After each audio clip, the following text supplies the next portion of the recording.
नमस्कार, बहुत स्वागत है आपका। इंडिया वॉइस देख रहे हैं आप, मैं हूं आपके साथ शिवम सोनी। यूपी में निकाय किरण में इन दिनों मुस्लिम हितैषी बनने की होड़ मची हुई है। दरअसल खुद को मुस्लिम हितैषी बताना हर दल चाह रहा है और ऐसे में मायावती की पार्टी बीएसपी ने 17 में से 11 मेयर उम्मीदवारों के लिए मुसलमानों का मौका दिया है। यानी कि 17 में से 11 मेयर के टिकट मुस्लिम उम्मीदवारों को दिए हैं। बीएसपी की इस रणनीति से साफ जाहिर होता है कि इस बार बसपा की रणनीति सपा के वोट बैंक में सेंध लगाने की। और ऐसे में सवाल ये, क्या वाकई मायावती अपनी इस रणनीति में कामयाब हो पाएंगी? साथ ही सवाल ये भी कि आखिर मुस्लिमों का इस्तेमाल किया राजनीतिक दल वोट बैंक के लिए कर रहे हैं। मुसलमानों का असली हितैषी कौन है? पहले आप ये रिपोर्ट देखिए, उसके बाद चर्चा की शुरुआत।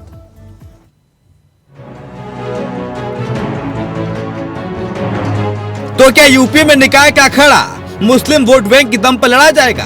ये सवाल इसलिए क्योंकि निकाय की लड़ाई अब मुस्लिम वोट बैंक पर आ गई है और हर दल मुसलमानों को रिझाने के लिए हर मुमकिन कोशिश कर रहा है। तभी तो मायावती की पार्टी बसपा ने 17 में से 11 मुस्लिम मेयर प्रत्याशी बनाए हैं। मकसद सिर्फ यही कि सपा की वोट बैंक के उस फैक्टर में सेंधमारी जो कभी सपा की जीत की गारंटी हुआ करते थे, यानी MY फैक्टर, मतलब मुस्लिम प्लस यादव।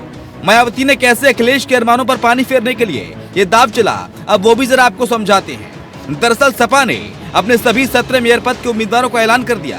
अखिलेश यादव ने 4 मुस्लिमों को मेयर का टिकट दिया है, जिसमें फिरोजाबाद से मशरूर फातिमा, सहारनपुर से नूर हसन मलिक, अलीगढ़ से जमीर उल्लाह खां, मुरादाबाद से सैयद रईसुद्दीन को टिकट दिया है। दूसरी ओर पार्टी ने केवल एक यादव को टिकट देकर अपने कोर वोटर्स के साथ दूसरे जातिगत समीकरणों को साधने का प्रयास किया। पार्टी ने सिर्फ गाजियाबाद से यादव को मेयर का टिकट देकर प्रत्याशी बनाया। हालांकि मायावती ने भी अखिलेश यादव के समीकरण को बिगाड़ने का पूरा प्रयास किया। अब वो भी आपको समझाते हैं। बीएसपी ने 17 में से 11 टिकट मुस्लिमों को दिए। पहले चरण के 10 सीटों पर उम्मीदवारों का ऐलान किया। पहले चरण में बीएसपी ने 6 मुस्लिम प्रत्याशी उतारे। वहीं दूसरे चरण में 5 मुस्लिम प्रत्याशियों का ऐलान किया। बीएसपी ने 17 में से 11 मुस्लिम रण में उतारे हैं। सपा के सामने मुस्लिम उम्मीदवार बनाकर चुनौती दी है। तो क्या वाकई में मुस्लिम वोटों की चोट का फायदा बीजेपी को मिलने जा रहा है? यानी ये बीएसपी की सपा के कोर वोटर्स में सेंध लगाने की पूरी कोशिश का फायदा बीजेपी को मिल सकता है। खैर, चुनाव की बिसात पर किसके मोहरे कहां फिट होते हैं ये तो मालूम नहीं, मगर इतना जरूर है कि मायावती की इस चाल से अखिलेश जरूर चित हो सकते हैं। Bureau report, India voice. तो 11 का दम, क्या अखिलेश होंगे बेदम? क्योंकि सवाल इसलिए क्योंकि मायावती ने जो रणनीति चली है वो इसी का हिस्सा माना जा रहा है। रणनीति का हिस्सा साफ है कि भाई अधिकतर जो मुस्लिम बाहुल्य सीटें मानी जाती हैं वो अखिलेश यादव के पक्ष से हैं, अखिलेश यादव के खेमे से हैं। उन पर सेंध लगाने की एक कवायद है मायावती की। तो 11 कदम अखिलेश होंगे बेदम। निकाय की बारी, मुस्लिमों को रिझाने की तैयारी। क्या वाकई में मुसलमानों को रिझाने की तैयारी है निकाय के लिए? यूपी में निकाय का शोर है और मुसलमानों पर जोर दिया जा रहा है राजनीतिक दलों के द्वारा। बीएसपी ने 11 मुस्लिमों को मेयर प्रत्याशी बनाया है और इसके साथ साथ समाजवादी पार्टी ने 4 मेयर सीटों पर मुस्लिम प्रत्याशियों का ऐलान कर दिया।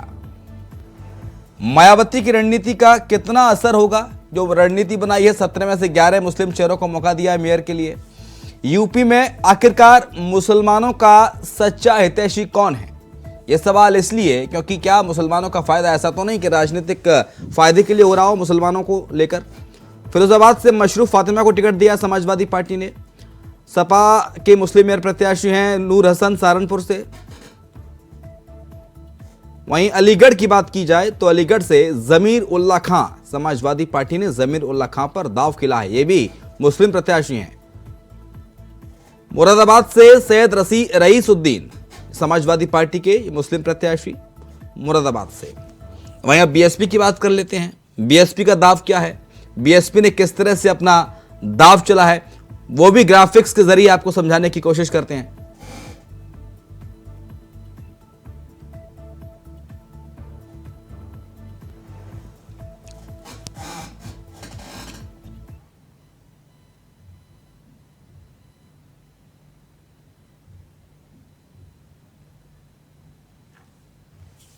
तो मायावती का खेल फंस गया अखिलेश, इस मुद्दे पर करेंगे चर्चा। लेकिन मुद्दे पर आते हैं, मायावती का खेल क्या फंस गया अखिलेश, इसी मुद्दे पर चर्चा करेंगे। क्योंकि यह सवाल इसलिए बन रहा है क्योंकि 17 में से 11 मेयर सीटों पर 11 मेयर प्रत्याशियों का ऐलान बसपा ने किया है, मायावती की पार्टी ने किया है। तो वहीं 4 मुस्लिम उम्मीदवार उतारे हैं समाजवादी पार्टी ने और 11 मुस्लिम उम्मीदवार उतारे हैं बसपा ने।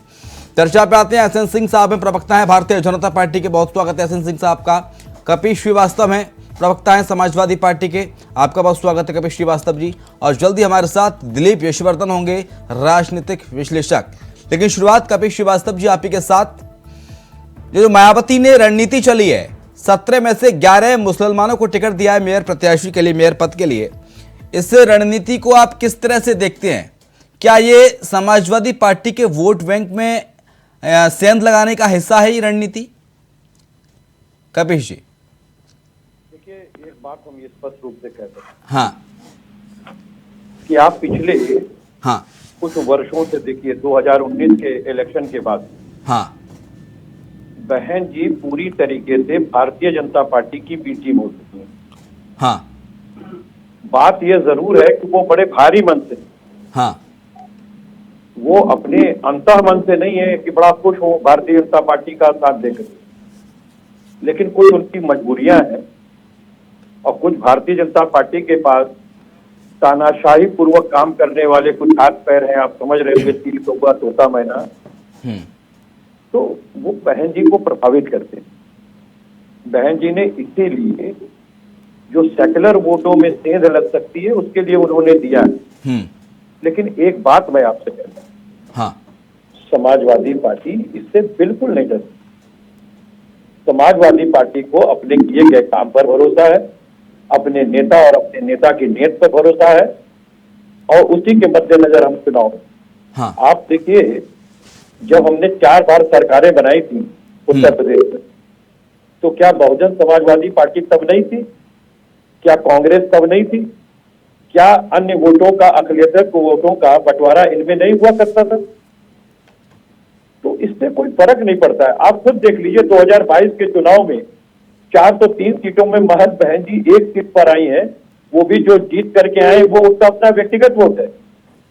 इन पर कोई विश्वास करने के लिए तैयार नहीं है, क्योंकि जब आप खुलेआम एक बात कहें कि समाजवादी पार्टी के साथ आप चुनाव में हो और उसके बाद आप एक तरफा गठबंधन तोड़ दें, जबकि आपका 0 से 10 सीट हो जाए और आरोप लगा दें कि समाजवादी पार्टी के गठबंधन से हमें लाभ नहीं मिला। अरे हम तो 5 के 5 रह गए, आप 0 से 10 हो गए और आपने एक तरफा तोड़ा, हमने तो आज भी नहीं तोड़ा। और उन्होंने उसके बाद एमएलसी और राज्यसभा के सांसद के इलेक्शन में देखिए जो जिस तरह की कई बात सामने आई, उन्होंने स्पष्ट रूप से कह दिया कि हम समाजवादी पार्टी के उम्मीदवार को हराने के लिए भारतीय जनता पार्टी का साथ देंगे। उन्होंने तो खुल के कहा ये बात, और इस बात के लिए हम उन्हें बधाई देते हैं कि कम से कम जनता में बातें छुपी नहीं कि भारतीय जनता पार्टी और बहुजन समाजवादी पार्टी एक ही थाली के अंदर है और इसमें हर्जा भी नहीं है। आपके गठबंधन, खुलायाम गठबंधन कीजिए, क्या दिक्कत है? ठीक है, जैसे अन्य दलों से किए वैसे बहुजन से भी कीजिए, दबाव नहीं होना चाहिए बस। आप कह रहे हैं कि इसका फायदा बीजेपी को होगा? देखिए, इसका फायदा बीजेपी नहीं उठा पाएगी। मैं आपको बार बार निवेदन कर रहा हूं, बहुजन ने अपने आप को इस तरीके से भाजपा के कोने में समर्पित कर दिया है कि अखिलियत बुद्धिमान है, समझदार है, वो जान रहा है सारी चीजें कि कौन कहां पर है। ठीक है, तो बहन जी के वोट ही नहीं रह गए, वो तो 13.5% उनके वोट कुछ हमारे साथ आ गए और उसके बाद जो है कुछ एसएन सिंह साहब के साथ भी गए। इसमें हम इनकार नहीं करेंगे।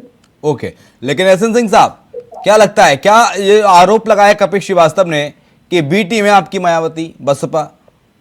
देखिए, उत्तर प्रदेश की जनता ने कपिल जी को आरोप लगाने लायक बना रखा है, तो इसलिए आरोप लगाएंगे। मैं तो कहूंगा कि जिस तरह से 2017 में 0 सीट कपिल श्रीवास्तव जी की पार्टी पाती है, हो सकता है कि इस बार के चुनाव में भी नगर निगम में 0 सीट ही पाने का कार्य करेंगे। और अभी इन्होंने कहा बड़ा छोटा कौन ताकतवर कौन नहीं ताकतवर, तो आपको याद दिलाना चाहूंगा, जब बहन जी के साथ गठबंधन करके चुनाव लड़ते हैं तो कहते हैं कि बहुत ही ताकतवर आदमी इस समय हमारे साथ है। हाँ। बहन जी हमारे साथ है, उनके साथ हम चुनाव लड़ रहे हैं। अब मामूली बात नहीं है, भारतीय जनता पार्टी कहीं टिकेगी नहीं, लेकिन इनको ये जानकारी नहीं था कि भाई जनता जनार्दन होती है, जनता भगवान विष्णु का रूप होती है और जनता जिसको मत करती है, आप बहन जी के साथ रहे, भैया जी के साथ रहे, किसी के साथ रहे, जब जनता आपको मत नहीं दी तो आप हार गए, और यही हालत अभी हो रहा है। देखिए, ये जो चुनाव है, नगर निकाय का जो चुनाव है, नगर निगम का जो चुनाव है, वो विकास का चुनाव, विश्वास का, और इसमें बिजली, पानी, सड़क सुरक्षा देखा जाता है। भारतीय जनता पार्टी की सरकार में सर्वाधिक, आज तक की सरकार में अगर बिजली देने का कोई कार्य किया तो भारतीय जनता पार्टी की सरकार ने किया। सर्वाधिक हर घर जल नल योजना लेकर अगर सभी घरों में स्वच्छ पानी देने का कार्य किया भारतीय जनता पार्टी की सरकार ने किया। और नगर निगमों में जितने इज्जत घर बनाने का कार्य, अगर 42 लाख ग्रामीण आवासन बनाया है तो लगभग 14 लाख शहरी आवास नहीं, क्या मायावती की इस रणनीति से बीजेपी को फायदा होगा? क्योंकि देखिए, निकाय किरण में बम्पर टिकट आपने भी दिए हैं निकाय के लिए, बीजेपी ने मुसलमानों। देखिए, भारतीय जनता पार्टी की रणनीति से भारतीय जनता पार्टी को फायदा होगा, दूसरे की रणनीति से भारतीय जनता पार्टी को नहीं फायदा होगा, क्योंकि हमने जो जनता के लिए कार्य किया और 5 साल बाद पुनः 2022 में गए, जनता ने 37 साल के इतिहास को बदल के हमारे नहीं, शायद निकाय किरण में एसएन सिंह साहब पहली बार हुआ है कितने बम्पर टिकट बांटे हो बीजेपी ने मुसलमानों को। देखिए, 2014 में आदरणीय प्रधानमंत्री जी ने जब नारा दिया सबका साथ सबका विकास सबके विश्वास का, तो लोग उपहास कर रहे थे, लेकिन इस विश्वास, विकास और प्रयास की राजनीति यानी कि मान रहे थे कि मान रही थी बीजेपी, मान रही थी कि अभी मुसलमानों को बीजेपी पर विश्वास नहीं है। सभी धर्म और जात संप्रदाय के लोगों का बीजेपी, बीजेपी मान के चल रही थी कि मुसलमानों को भी बीजेपी पर विश्वास नहीं है। कार्य भारतीय जनता आवाज नहीं आ रही क्या उन तक? एसएन सिंह साहब, बीजेपी मान के चल रही थी कि मुसलमानों का विश्वास नहीं है बीजेपी पर, सरकार पर, और इसी के चलते जब राष्ट्रीय कार्यकारिणी की बैठक हुई तो प्रधानमंत्री कहते हैं कि पसमानदा मुसलमानों को साथ लाए जाने की बात कही गई। देखिए, एक समय था जब आपके चैनल के माध्यम से और सभी चैनलों के माध्यम से दिखाया जाता था कि भारतीय जनता पार्टी फला वर्ग की पार्टी है, फला जाति की पार्टी है, लेकिन भारतीय जनता पार्टी ने, मैं वही कहा है, तीनों शब्दों को आप पकड़िए, विश्वास, विकास और प्रयास। हमने विश्वास और भरोसा दिलाया कि जहां पे हमारी सरकार बनेगी कोई भेद नहीं, कोई वर्ण का भेद नहीं, कोई जाति का, धर्म का, क्षेत्र का भेद नहीं होगा, और हमने चाहे आवास की योजना दी, बुनियादी ढांचे में विकास किया, बिना भेदभाव के किया। दूसरा शब्द हमने कहा विकास, और विकास करके वहां दिखाया कि देखिए हम जाति की राजनीति नहीं करते, और बार बार ये प्रयास किया उस जनता जनार्दन के सामने जाके सर झुकाकर, सर माथे पर लगाकर। हमने समाजवादी पार्टी की तरह लिस्ट बनाने का कार्य नहीं किया, उनकी झोपड़ियों को जलाने का कार्य नहीं किया, उनको प्रताड़ित करने का कार्य नहीं किया। जो हमारे नहीं थे उनको भी हम बार बार उनके यहाँ जाके उनको प्रणाम करके उनका आशीर्वाद लेने का कार्य किया। ये विश्वास, विकास और प्रयास की राजनीति के नाते भारतीय जनता पार्टी 2014 से लगातार जीत रही है। और तीसरी बात देखिए, समाजवादी पार्टी की डोर जब से अखिलेश यादव जी के हाथ में आई है, कोई एक जीत आप बता दीजिए। जब भी जीते वो नेताजी जीते थे, 2017 के चुनाव में थोड़ी बहुत जो जीत हुई वो भी नेताजी के नाते हुई, और इस बार सहानुभूति के नाते अगर थोड़ी बहुत जीत हुई तो नेताजी के नाते हुई। एक बोलिए, कपिल जी खूब बोल लीजिए। मैंने आपको एसएन सिंह साहब सुना है, नहीं खूब बोलिए, तसल्ली से सुना है। मैं ये कह रहा हूँ मित्र कि अभी आपने कहा कि बताइए किसी की झोपड़ी जलवाई। अरे आप कितना जल्दी की घटना भूल गए कि साहब पूरा प्रशासन लगा के बुलडोजर भेजा था सीतापुर में गरीब ब्राह्मण के परिवार के घर में, और बताइए वहां तो झोपड़ी थी या बुलडोजर से गिरा रहे थे, और आपके प्रशासन वाले चारों ओर से घेर के दीक्षित जी के परिवार की जो है एक महिला और एक उनकी पुत्री, दोनों को जला के मार दिया, और आप कह रहे हैं कि हम घर दे रहे हैं, हम द्वार दे रहे हैं। अरे सब नहीं मिला घर। ठीक है, लेकिन दिलीप विश्ववर्धन सर भी हमारे साथ है, वरिष्ठ पत्रकार, राजनीतिक विश्लेषक। 5 साल आपकी सरकार रहती है, 6 तो दंगे हो जाते हैं। आऊंगा एसएन सिंह साहब आपके पास, लेकिन दिलीप सर, मायावती के दौरान मुसलमानों पर दाव लगाना, नारायण राय जी ने जो पूर्व डीजीपी हैं, उन्होंने बाकायदा सर्च लिखा है अपना। कपिल जी मैं आपके पास आऊंगा, दिलीप मैं आपके पास आऊंगा, कपिल जी, एसएन सिंह साहब मैं आपके पास आऊंगा, मुझे 2 मिनट का टाइम दीजिए। दिलीप जी, मायावती के द्वारा मुसलमानों के चेहरे पर दाव लगाना, 17 में से 11 मेयर प्रत्याशी मुसलमान उतारे हैं, और ऐसे में समाजवादी पार्टी कह रही है कि ये बी टीम है साहब बीजेपी की। और क्या ये सपा को नुकसान पहुंचाएगी ये रणनीति? क्योंकि मुसलमानों का जो कोर वोट बैंक है वो समाजवादी पार्टी के पास अक्सर रहता है, तो क्या सपा को नुकसान होगा या फिर बीजेपी को फायदा, या फिर मायावती की इसको कुछ और रणनीति कहें? मैं एक बार करूंगा, सवाल रिपीट कर दीजिए कि आवाज बीच में आपकी नहीं आ रही थी मुझे। मेरी आवाज सर आ रही है? अब आ रही है। मायावती ने सर 17 में से 11 मेयर प्रत्याशी मुसलमानों की घोषणा की है। 11 मुसलमान प्रत्याशी उतारे मेयर के लिए 17 में से। समाजवादी पार्टी ने 4। समाजवादी पार्टी कह रही है कि बीएसपी मायावती की बी टीम है। तो क्या इसका फायदा बीजेपी को होगा या सपा को नुकसान होगा या फिर मायावती को ही फायदा होगा? देखिए, सपा को नुकसान होगा, भारतीय जनता पार्टी को फायदा होगा। ये बहुत क्लियर कट है पिछले कई चुनाव से कि मायावती जी का इनहेरिटेड जो इंटरनल सपोर्ट है वो भारतीय जनता पार्टी को, ये सभी जानते हैं कि ये कार्ड डिस्कशन में हो चाहे चुनाव हो। और मुसलमान कैंडिडेट खड़े करने का मतलब है कि समाजवादी और बाकी पार्टियों के मुसलमान वोटों को काटना, डाइवर्ट करना। हाँ। क्योंकि मुसलमान वोट भारतीय जनता पार्टी को नहीं जाता, ये बहुत क्लियर है। कुछ लोगों को छोड़ करके, चंद परसेंटेज को छोड़ करके भारतीय जनता पार्टी को मुसलमानों का वोट नहीं जाता है। ये भारतीय जनता पार्टी भी जानती है और सभी जानते हैं। तो अगर मुसलमान वोट समाजवादी पार्टी को जा रहा है और भारतीय जनता पार्टी ने कैंडिडेट खड़े किए तो जाहिर सी बात है कि वोटों का डाइवर्जन होगा ही होगा और इसका फायदा भारतीय जनता पार्टी को मिलेगा। ये बिल्कुल क्लियर कट है, तो कोई डिस्कशन की जरूरत ही। ठीक है, लेकिन सर आगे की रणनीति क्या देखते हैं? क्योंकि मुसलमानों के हितैषी होने की बात कहती है समाजवादी पार्टी, मुसलमानों के हितैषी की बात होने की, मुसलमानों के हितैषी होने की बात कहती है बीजेपी, सपा, बसपा। लेकिन वाकई में मुसलमान ये आखिरकार कैसे समझें, कैसे आइडेंटिफाई करें कि भाई हमारा हितैषी ये दल है? देखिए, ये कोई दल किसी जाति का हितैषी नहीं होता है। हाँ। वो उसका हितैषी तब तक होता है जब तक उस जाति के वोट उसको मिल रहे होते हैं। हाँ। अगर कोई भी दल किसी भी जाति का हितैषी होता, हाँ। तो उस जाति के सारे लोग उसी दल में होते, किसी दूसरे दल में नहीं होते। हाँ। दूसरा, उस जाति लोगों का उत्थान अब तक हो चुका होता, जो नहीं होता। चंद लोगों को छोड़ करके जाति इन जनरल का उत्थान कभी नहीं होता है। हर तबका आपको हर जाति में मिल जाएगा और चंद लोग बहुत संपन्न मिलेंगे जो राजनीतिक सपोर्ट की वजह से मिलते हैं। और वो लोग वही होते हैं जो राजनीतिक से पास रहते हैं, राजनीतियों के पास रहते हैं, राजनीतिक गलियारे में जिनका आना जाना लगा रहता है, उनको फायदा होता है। और वो जाति के अगुआ बन करके अपने आप को जाति का प्रतिनिधित्व करके दिखाते हैं कि हम फलाने समाज के नेता हैं और फलाने समाज का प्रतिनिधित्व हमारे द्वारा किया जा रहा है और लोग उनको ही बताते हैं। लेकिन जब उस समाज को किसी सामाजिक न्याय की जरूरत होती है तो शायद वो अपनी राजनीतिक पार्टी से वो सामाजिक न्याय उस जाति को नहीं दे पाते। तो जनता को समझने की जरूरत है कि किसी जाति के लिए कोई विशेष पार्टी नहीं है, और ऐसा होता तो हर जाति में, हर पार्टी में हर जाति के लोग नहीं होते हैं। अगर एक ही जाति के आप 4 प्रवक्ताओं को एक साथ बैठा लीजिए, मैं आपको डिबेट में क्लियर कट ऑब्जेक्टिव बता देता हूं कि आप एक डिबेट ऐसी कराइए जिसमें एक ही जाति के प्रवक्ता बैठे लेकिन अलग पार्टियों से बैठे हो, और देखिए हर प्रवक्ता अपनी पार्टी का गुणगान करेगा, तो आपको पता चल जाएगा कि पार्टियां जाति पर कितना ज्यादा जान छिड़कती है।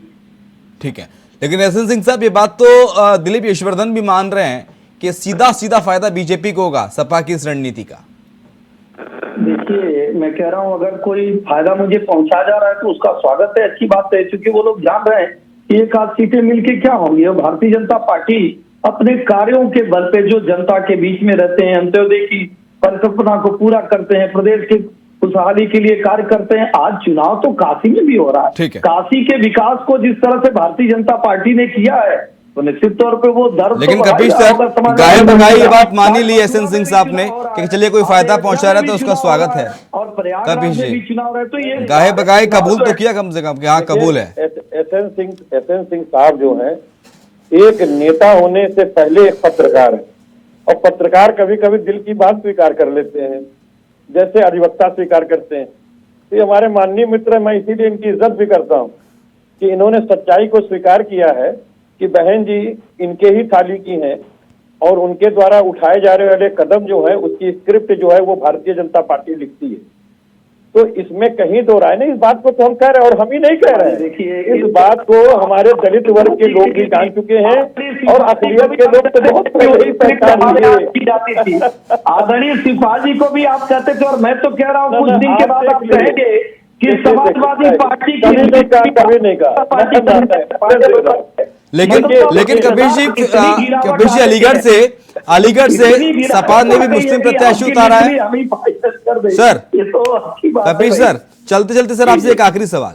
अलीगढ़ से समाजवादी पार्टी ने भी मुस्लिम प्रत्याशी उतारा है, बसपा ने भी मुस्लिम प्रत्याशी उतारा है और मुस्लिम बहुल्य इलाका है अलीगढ़। ऐसे में आपको कितनी उम्मीदें हैं? देखिए, स्पष्ट सी बात जानिए कि समाजवादी पार्टी के जो काम रहे हैं हम्म। और जो इस समाजवादी पार्टी ने 2022 में अपने बहुमत को ला करके दिखाया है, 13.5% एक्सीड किया हमने, 36% मत शेयर रहे हैं हमारे। जब हमने 4 बार सरकार बनाई तो भी 32% से ऊपर नहीं थे। ठीक ठीक है, है, लेकिन अद्वितीय निकाय रूप से में लोग हमारे साथ हैं, पहले बहुजन समाजवादी जो पार्टी निकाय का चुनाव हुआ चुनाव। उसमें समाजवादी पार्टी का खाता तक नहीं खुला सर। इस बार कुछ उम्मीद है, एक आध सीट मेयर मैं की ले तो लेंगे? आपको स्पष्ट रूप से कह रहा हूं कि इस बार इनका खाता नहीं खुलेगा, ठीक है, क्योंकि इन्होंने जो चलिए, टिकट शुभकामनाएं का आपको वितरण किया कपिल हुआ सिंह, है, और एसएन सिंह साहब को भी शुभकामनाएं मेरी। बहुत शुक्रिया बहुत चर्चा में धन्यवाद, शरीक होने बहुत के लिए धन्यवाद। कपिल श्रीवास्तव जी, एसएन सिंह साहब और दिलीप यशवर्धन जी हमारे साथ जुड़ने के लिए धन्यवाद आपका। इसी के साथ हमारी इस खास पेशकश में इतना ही। खबरें लगातार जारी है।